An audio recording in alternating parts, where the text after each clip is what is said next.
bless you. I hope you're fine.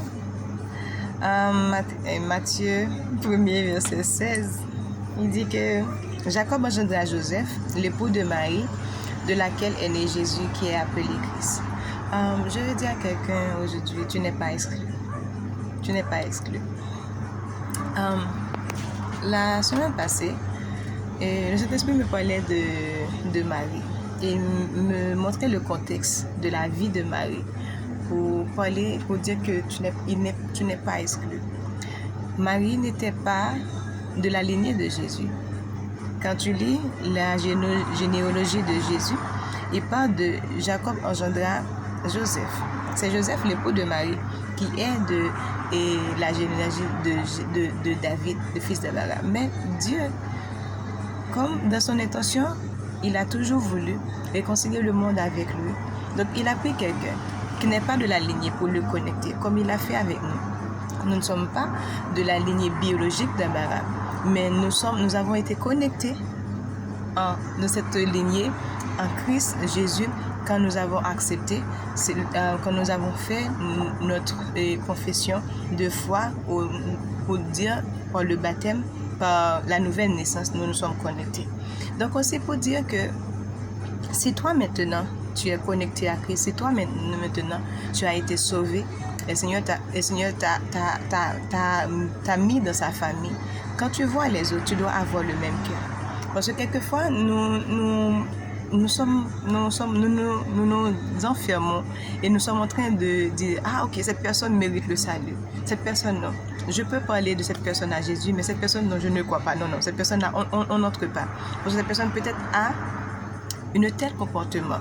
Peut-être être dans la drogue, peut-être être une prostituée, peut-être être quelqu'un qui est en train de voler ou quelqu'un qui vous a fait tellement du mal que le meilleur que vous voulez pour cette personne-là, c'est qu'il meure. Mais le Seigneur ne le voit pas de cette manière. Il veut que tous les hommes viennent à la connaissance de Dieu.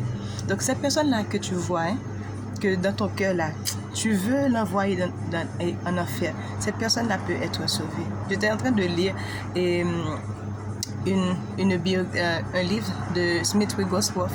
Il parlait de quelqu'un, un employé, que son travailleur le voyait comme le diable incarné. Mais le jour que cette personne-là a connu Jésus, il a changé. Ses enfants ne le supportaient pas, ne voulaient pas rester dans la maison avec lui. Mais ce soir-là, qu'il a reçu Christ dans sa vie, et il a pris le temps en priant avec lui, en priant avec sa femme. Et le Seigneur a travaillé son cœur, a travaillé sa personne une nuit entière. Donc quand il est revenu, il est devenu une nouvelle personne. Et les enfants ont été tellement reconnaissants à Smith Wigglesworth pour dire, donc nous avons un nouveau père, nous avons quelqu'un d'autre. Donc quelle que soit la personne, Dieu peut le sauver. Si la personne a encore dans son cœur le désir, il ne rejette pas Christ, parce que cette personne peut être enchaînée. Tu ne le sais pas. Cette personne peut être en train de confronter quelque chose qu'il ne peut pas parler. Seulement Dieu réellement connaît la situation des personnes. Mais si toi, le Seigneur te met à cœur de parler, ne le juge pas. Ne va pas en juger. Ne va pas dire non, toi, ce méchant monsieur, cette méchante femme, cette ivresse-là. Non. Parle de l'amour de Dieu.